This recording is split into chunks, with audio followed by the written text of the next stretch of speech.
Hey everybody, I'm Jordan with PDQ.com. I'm Josh. And today we're special guest Andrew, who's going to join us via the internets. Ooh, magic. Hello. Oh, he can talk. All right, I guess we're going to cover things we've learned doing the podcast. I should know how many episodes in. How many episodes in are we? 18. 18. 18 in already? 18. We do every Monday.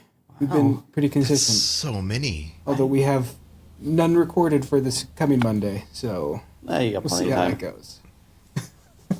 But we started this. We started learning a lot about PowerShell, and we figured there's some PowerShell nuggets. We get a lot of feedback saying this was awesome. I wish I'd known that. We figured we could showcase that to show some of that PowerShell, and also just some of the things we learned just by talking to the community. It's overall, I think it's it's interesting to me. Hopefully, it's interesting to you.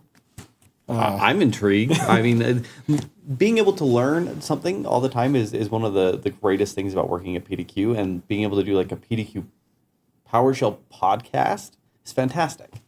It's been a lot of fun. So when we started it, our idea was we wanted to show how awesome the community was. So we'd go in there, we'd have modules and things we wanted to highlight. And after 2 or 3 episodes, we had people that wanted to be guests. And since then, it's just nonstop. The community wants to participate in talking about how awesome the community is, which is great for the time I spend on research. Nice. And then I think one of our favorite things about the community before we started it was how great they were. And that's what we wanted to highlight. And really quickly, in doing this podcast and putting it out there and the feedback we've gotten, they've shown us how awesome they are. It's been a really gratifying experience. And a lot of the tips and things you'll see today are things that we've heard from our audience were useful, were impactful, were things they've taken with them and done some cool stuff with or saved some time. I'm interested in finding out how many of those that are watching right now listen to the podcast regularly. well, hopefully all of them. Well, if not before, then certainly after this, right? Yeah, so it's like it's me, but heavily edited, so I put together coherent sentences. It's audio only, right? Yeah. Even better. Yeah, it's great. You don't have to see. You don't have to see my face. All the ums are removed. It's fantastic. We do some editing, don't we? Just a little bit. Yeah. I've seen the amount of editing. It's extensive. Kelly earns his keep. We've actually been testing him by moving our interviews later and later in the week, so he has to have a sharper turnaround, and he's still killing it. That's not even a joke either. That gives me something to do on Saturdays. That's why we're doing it. We're helping you out. That's a callback to the pre-show. All right, so outside the community, one of the first modules we talked about was PS Readline, and we got 2 kinds of feedback from this. There's people that use it all the time that wanted to point out features that we missed. Like we did talk about how awesome it is, and then a whole bunch of people that are using it for the first time now that love it. So What is PS Readline? PS Readline is a module to help you with typing out your code without it remembers the history better, as well as it auto completes commands based on the modules that are in there. Oh. And so if you type a command and there's an error, it doesn't add that to the history. It's only successful commands.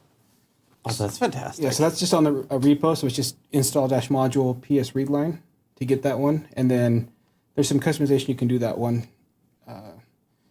We'll just start with the settings, the PS Readline settings. Yeah, PS Readline is a really cool module that lets you kind of customize your CLI environment. A lot of kind of handy things that make being in the command line or the PowerShell all day a lot more user-friendly, which Jordan's going to show us some cool stuff. Yeah. So the first part is it's not a history path. What is the? I'm excited to learn something.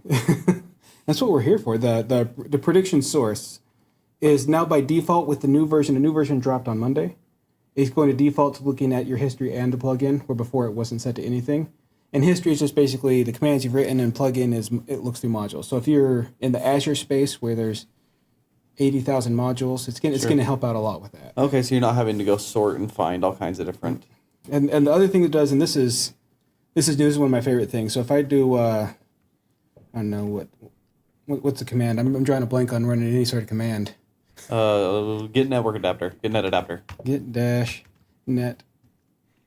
So if you do that one and then you hit F1, it's going to bring up the help documentation within your terminal, and then you hit Q, it takes you right back into the help, so you don't have to leave the console. Nice. Even better, if you do a certain parameter, say policy store, and hit F1 there, it takes you right down to the policy store section of the help document. So you can see it accepts a string if it's required or not. So if there's just a certain attribute you're looking to do, just start typing out the attribute, hit F1, it's going to take you to that section without having to dig through it. And then so it's all within. Brilliant contextual help. It's fantastic. I love that. Yeah. One of the main features that we kind of talk about with PowerShell is how great the help system is, but it can be hard to, like, if you're typing in a command, you're 2 parameters in, you kind of don't know exactly what it does. To delete everything you've done, run the help command, type it, that takes too long. Here, at any point in time, if you're kind of stuck, just press F1 and you get it right there. Huge quality of life improvement for me, at least in my experience with the CLI. So the default is F1, which for most cases works great. In VS Code, F1 is already used for open the command palette. Oh, Which so there's a conflict there. So you can either change the one you want with set-ps readline key handler, and then just chord. So I think on my home workstation, I just set it to Control H. Okay. That was not used. But VS Code has the ability to, based on where you're active, have different keystrokes. So if you go to the key bindings JSON or the shortcuts here, we're going to look for just the F1 key. And by default, the show all commands shows up everywhere. But if you go win and just do exclamation point terminal focus, that means F1 will show the command palette if you're not in the terminal. Otherwise, it's not going to work in the terminal. So if you're down in the terminal, the F1 that you have for PS readline will be active. That's how you can have contextual based on where you're at and what you're doing. So instead of having to come up with a completely new shortcut, if you're using PS readline, it is going to be down in the terminal. So I just turned off the command palette from there. If I want the command palette, I just click up there. Otherwise, we're just going to do just from there, the F1 pulls up the help. So that kind of customization is, I think, pretty valuable. If you ever leave your focus, everything slows down. So this just helps where you can go through and keep going without having to basically start over. There's some other things that I think Andrew told me about this one. Control R. I don't even know what that one does. You got to tell us, Andrew. Ooh. Oh, I do. Well, let's try it. Just press Control R and start typing in a command that you've typed in the past, or even a parameter, or maybe a variable name that you know you've used in the past. So it just doesn't matter to get dash. We'll just do the letter H. Yeah. And so it puts. And if you press Control R, it'll scroll through your history and give you each example that you've used that recently. So this is a bit of a simple example with Get Help, but perhaps you're really trying to write like a long command and you're having issues and you're changing things. By having Control R to just quickly go back to a previous iteration, it's a bit faster than just using the up arrow key or the down arrow key to kind of go through your previous results. Okay. Right, yeah, so PS readline is one of the, it might take a little bit of customization, but when it's dialed in, you never have to leave your workspace, and all the information you need is just right there. It's fantastic. So this one in particular, we got the most feedback of you didn't talk about enough things that it can do. So it seems like we're just even barely just scratching the surface. Yeah, so if you look through all the options, you can change the text, the way the text shows up if you want certain things. So if you want it to be a different color or highlight, you can change it. So it's really customizable. It does a lot of things. I think PS readline at this point is almost mandatory to get the full use out of PowerShell. Cool. All right. Is there else we want to talk about, or we just want to talk more about what the podcast has led to? I have to do stuff now. It's awful. I don't know. I'm learning stuff. You got more stuff you want to teach me? All the time. Let's do it. All the time. So this one, I'll be honest, this one got away from me. We started off, we just wanted to show invoke command and how you can use the using parameters. So if you build a variable on your local machine, when you invoke it remotely with using, you can pass that value through. Yep. And initially it was just, we built that in a parameter block and everything, and I just kept on. Yeah, I remember in the first time that I learned about this was probably deploy inventory version 9 or 10, when I was trying to get to call it by the command line remotely, like as part of an imaging process. And so I'd be building all of these variables on the local machine and try and pass them to like the deploy server. And it took me forever to realize, I cannot pass them back over like a invoke command without the using variable. And that's the first time I learned this. Right. So in this case, go ahead. Yeah, there's some care that needs to be taken when you're trying to pass a parameter into a script block that's run on a remote computer, like you said. And it is definitely a trap that I've fallen for and had to spend time learning. And I feel like that's true for so many people, to the point where if they're running into issues with it, they're not able to get it to work, they might just move on if they can't figure it out and not realize that, hey, you can approach this by passing the variables with argument list and then using the $ using colon prefix. Yeah, I think part of your troubleshooting, right, is you want to just see what the value of that variable is at any point in time. And so you do that and you're like, just show me what that is in the terminal, and it looks correct. And I remember pulling my hair out, like, it's correct here in my terminal. Why is it not correct on the remote machine? Yep. So if you've captured the data here, a lot of times like module issues. Yep. So if you don't have the AD module loaded up over there, you can use your side to query everything in the AD and then pass it through, and you have the variable with using. Yes. So in this case, in the example, I'm using PDQ deploy because I enjoy our products. Mm-hmm. And then we're just going through, you define the package and the target. I hard-coded the computer that is our deployment server. Feel free to judge me, I don't care. And then we're going to use the credential to pass that one through with the argument list. So if you are using, I don't know if that worked out well, but if you are going to use the using variable, you need to have an argument list at the end where you include those, saying these are variables I want to pass, and then within the command itself, put using. All right, and so I just built this into a function. So, and I'm so glad deploy is an acceptable verb. I don't get angry. Hey, and here's PS read line. PS read line's coming through, helping you out. So I've done 7-zip to. If you want to know how I tested this, I did 7-zip to Elmer Fudd. So if I come in and do package, this one I have a list, so I just built a list. That's just the parameter here, a validate set. Okay. So I have 7-zip or WinMerge. So I want to install WinMerge on Guinness. We'll see if I spell Guinness right. That look right? I think so. I always struggle. We'll find out live. So I'm going to run that one. That's one's going to connect to Bugs Bunny, activate deploy, and say deploy this package to Guinness. And it you shows, did it live. All right. If we go there, we look at it, WinMerge is, in fact, going to Guinness right now. Nice. That's just a way, so it's just a function on my local computer, so I don't have to log into deploy. If I want to quickly send something, it's just a quick command line that I built. It goes through. I did some stuff with the credentials. We talked about that, where I have a key pass on here with, that's not my credentials.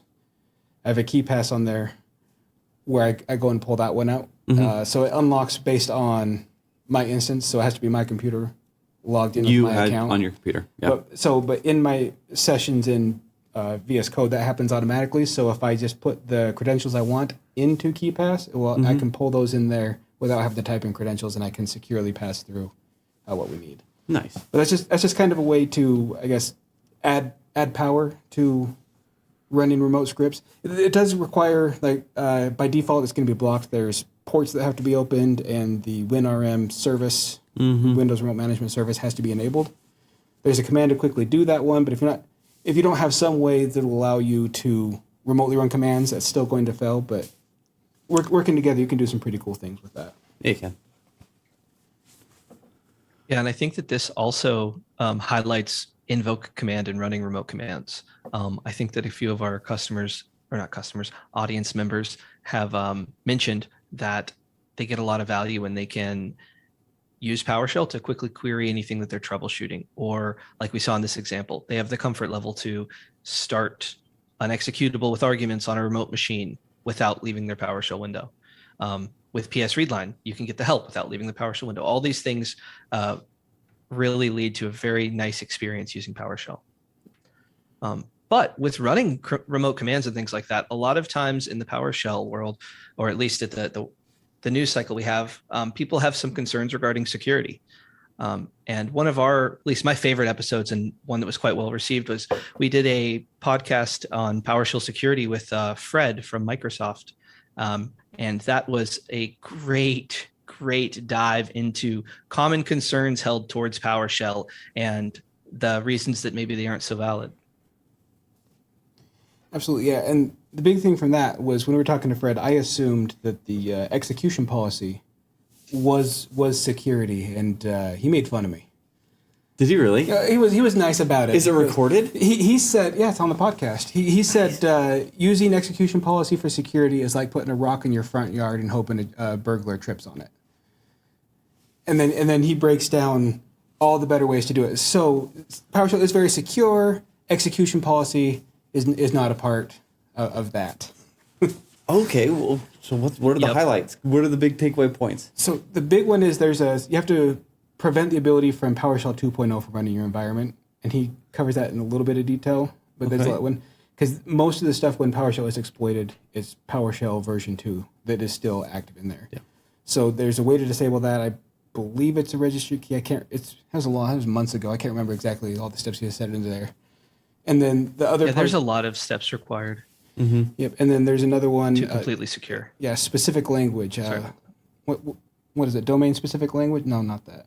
The constrained language mode. Constrained language mode, which is it constrains what PowerShell can do to kind of make it more secure. And if someone were to run PowerShell, they don't have full access to everything. They have a constrained language mode. Yeah, and his point was, and I think this is agreed for most of the security community. PowerShell is not how people get into your environment; it's what they use once they're in. Yeah, because it's able to execute. So and so the login PowerShell can have is so robust that if they're using that, he says they're basically just giving you a blueprint of what they've done. So PowerShell's not going to prevent them from getting in, but if they've already got in and they're using PowerShell, that's to your benefit. It's not a preventative thing, but it's for if there is a breach, it's better for you. Guys, what episode number was that? We just have Hexpol is asking in the chat. Fred Weinman, was he 4 or 5? I'll see if I can find out.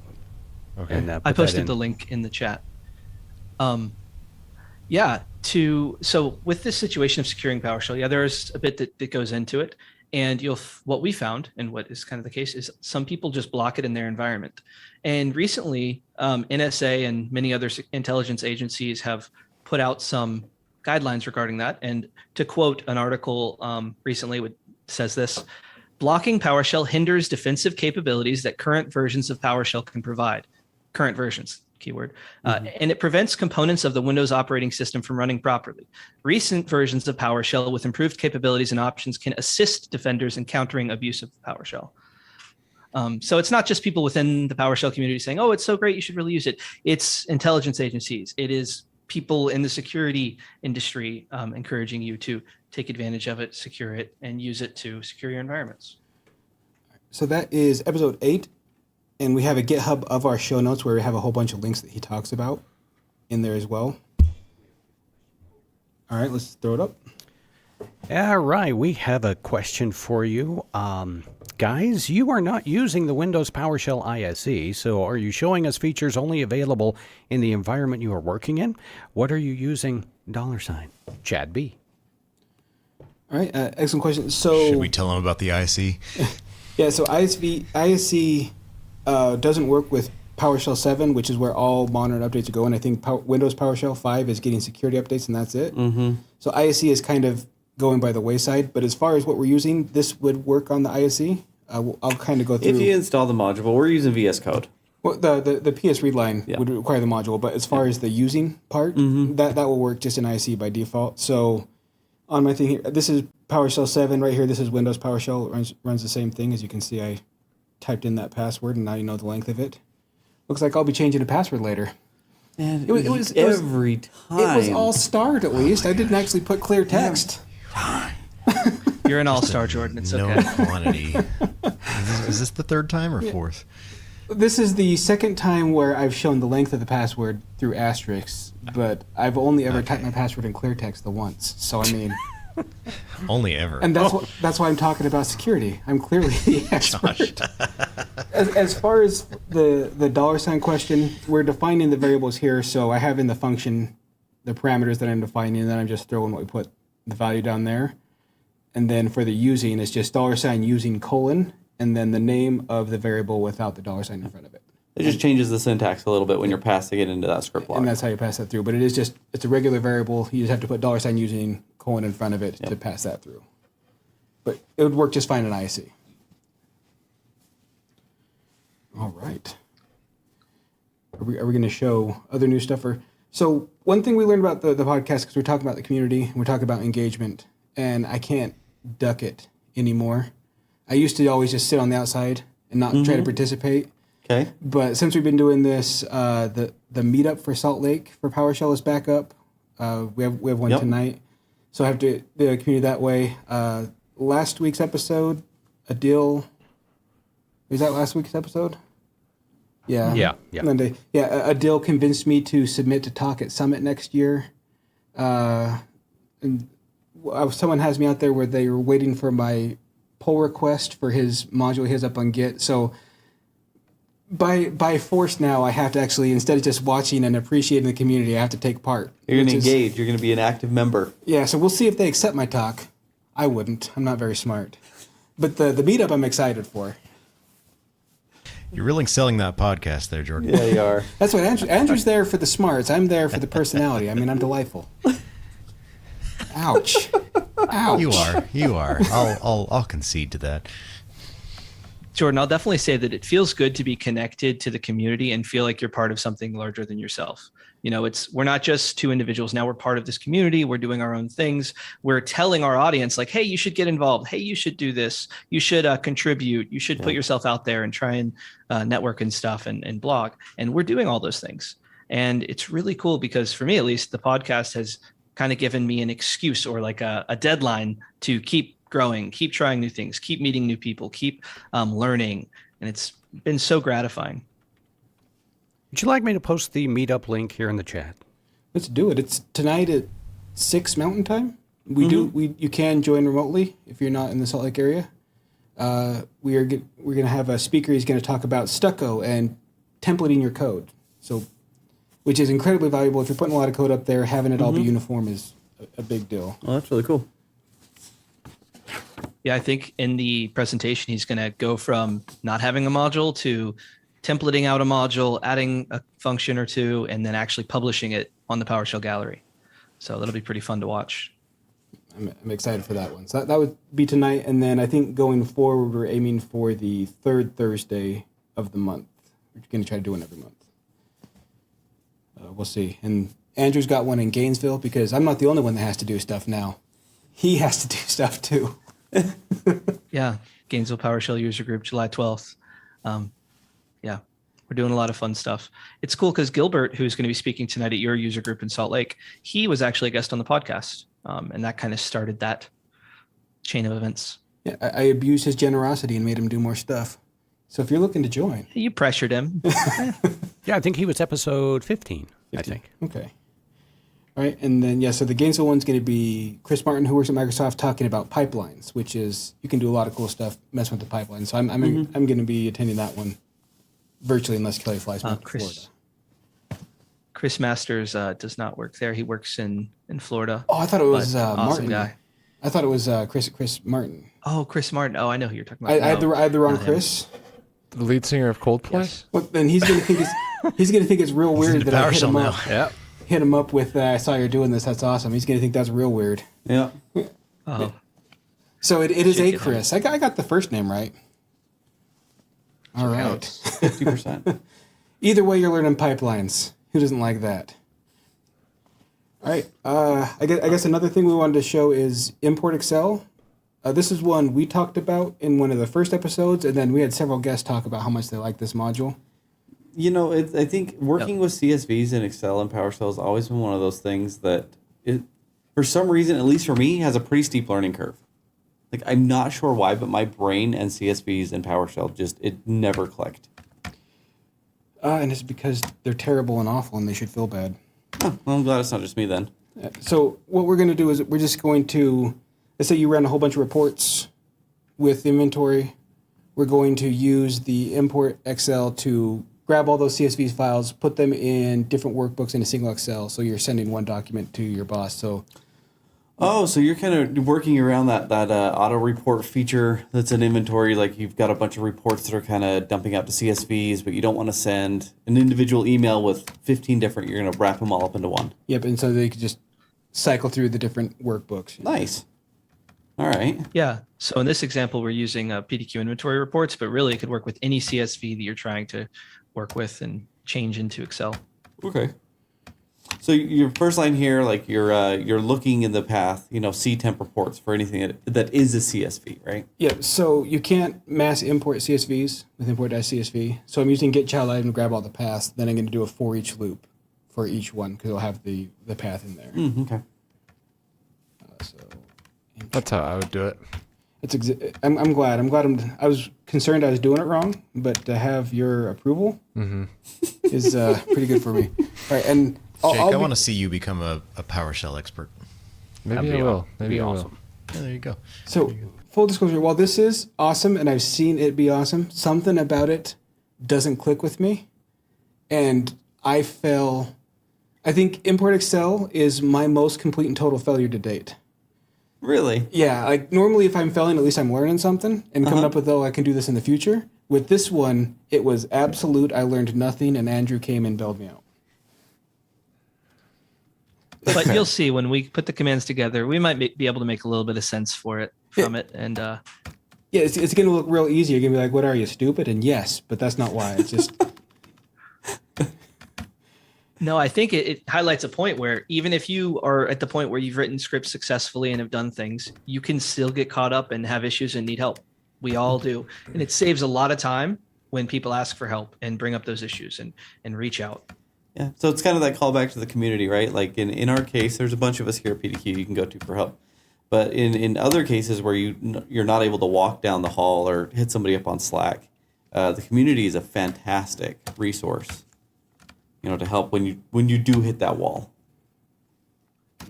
Definitely. And I think that if you've been in this industry for long enough, you've definitely spent your time suffering in silence, trying to figure out an issue. And then to realize it's something very simple that someone could have saved you hours of toil. By all accounts, this is fantastic. It is something about the way it runs. It doesn't click with me. And the help documentation, I just missed the mark with it. So to watch Andrew do everything I'm talking about in a single line when I failed so totally is I guess not fun for me, but it's nice to see. So we're going to go in, we're going to grab every CSV in our reports folder.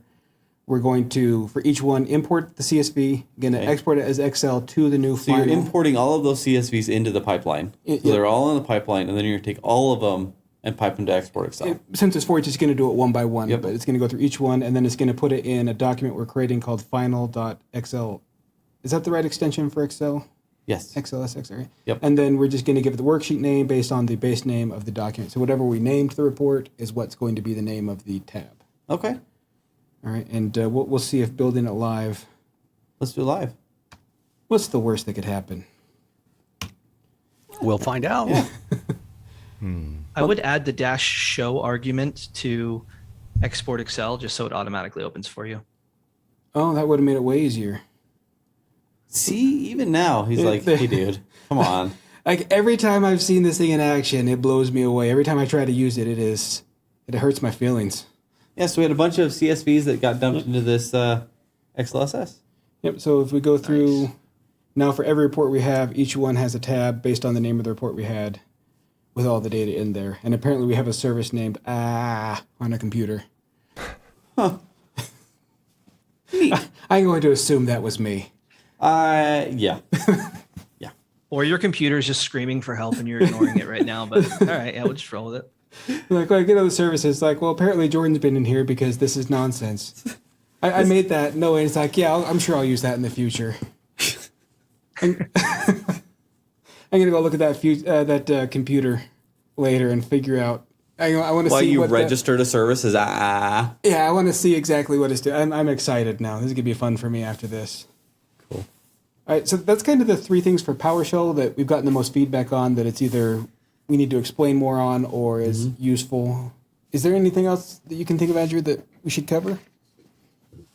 Should cover? Oh my gosh. I think that when we were coming up with the notes for this, we had a hard time limiting it. We kept having more ideas and more things we wanted to add. So we could go on all day. Definitely. There's more things to highlight, but I think this is a few great takeaways, some things we've heard from our audience that's been impactful.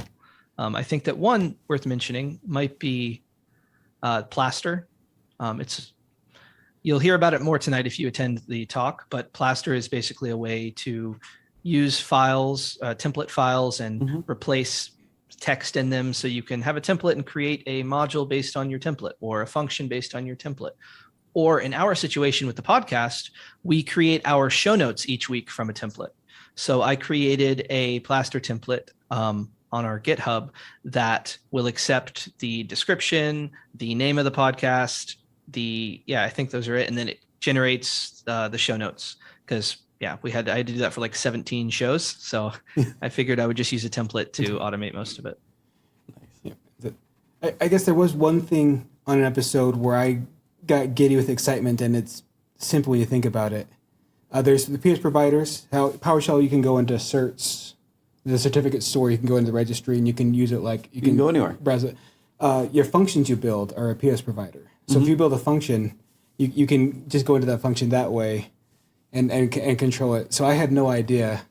I found it by accident shooting the webcast, and I got so giddy we couldn't move on from it because it blew my mind. I was so excited. But if you build a function, you can scroll through the function like it's a file system, and interact with that way. If you do appropriate help or proper help, that will be in there, and what it does. So it's just a quick way to kind of go through functions you're not sure what they do. Mm-hmm. You can just use it as a PS provider and kind of scroll through it. I don't know why. Yeah, you can treat it just like files and folders or the registry. I don't know why it was so exciting for me, but I could not let it go for the longest time. It blew my mind. I loved it. And then everyone I've talked to is like, want to show? Yeah, obviously you could do that. Huh? You want to show it? Let's see, what did I name that provider? Or that, what did I say, deploy? So let's get PS provider and see what providers we have. Because I know that we mentioned function as a provider, but surely there are other ones. Yeah, so if you've built command aliases, we've talked about registry a lot. Environment variables are providers. File system. Yep. The function, which, come on. All the variables that you build are in there, and the certificate store. So these are all things that they've been built out in such a way that you can scroll through them like a file system, which is, especially the certificate store, it's very handy to go through and handle certs that way without having to mess with any sort of wizard. You know what? While we're here, could you run something for me? Could you run get child item variable : /? It might be useful to show our audience that there's a bunch of built-in variables that exist right now, and you can query them. I did not know you could do this. Yeah, I was going to have him do the same thing. Thanks for stepping up there, Andrew. Andrew, thank you. Yeah. And so those are all the default variables in there, and if you've defined your own custom variables or environment variables, that would show up here when you scroll that as well. That's super cool. It's a lot of fun. Yeah. So PS Provider, I knew it was awesome. Mm-hmm. I did not fully value it. It does so much. All right. It's cool. For that last example, we could also just run get variable, but it's nice to see that, like, okay, this is how PowerShell handles providers. They're kind of a generic thing that can be used for different stuff, and you can navigate it with your same commands of like get child item, set location, things like that. I should have had a custom variable of a clear text password. So Andrew had me run that. Par for the course. I'm already changing the password again. You know what I'm going to do though? Huh. I'm going to put it up in a password vault. I wasn't allowed to before. Lex was staunchly against it. but now I'm in control. This is my webcast. It's my webcast now. All right, I'm sorry, do you have any questions? Well, we have a couple questions that are kind of deploy inventory related, if you'd like to grab those. Yeah, let's do it. Okay. First question from Robin. Can auto update packages not include the disable auto update step without having to use the dreaded pre or post steps? I only need it for browser updates. Thank you in advance, Robin. So if we were to go through every package and build it where it did and did not disable, it would just become the whole library would be an unwieldy beast. So we do best effort based on our feedback on what is the most preferred, and then the pre and post, which I know you said you didn't like, but the pre and post to do the disable. Normally with most things, like with browsers, disabling auto updates, that doesn't change version to version. So once you add it to the pre or post step, you shouldn't have to change it again after that, and that way it should update and be just fine, but we don't have a way outside of that. Okay. Yeah, a choice has to be made, unfortunately, there. Yep. I have one question remaining. In the conditions of the packages, we can choose OS version. Windows 11 appears, but it isn't automatically checked in old packages. Is there a way to check it in the whole packages in a time? Gianluca. I'm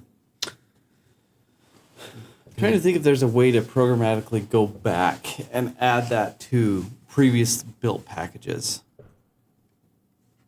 And off the top of my head, I'm not coming up with anything. I might have to dig into that one a little bit. Yeah, so the way that works is every time there's an update for the software, we go through, we repackage and test it and goes up there, but we don't change the ones that are history. That's why we have the entire history in there. Mm-hmm. So if the last package update was before we had Windows 11 as an option in there, and we'd have to go through and basically re-upload every single one of those packages, and that causes all kinds of conflicts. Yeah, and I'm thinking about it from kind of the perspective of maybe even a custom package, something that someone has built in the past, and they've selected individual OSs, and now 11's available. All of that is stored in the deploy database, and it's a bool. It's a yes no.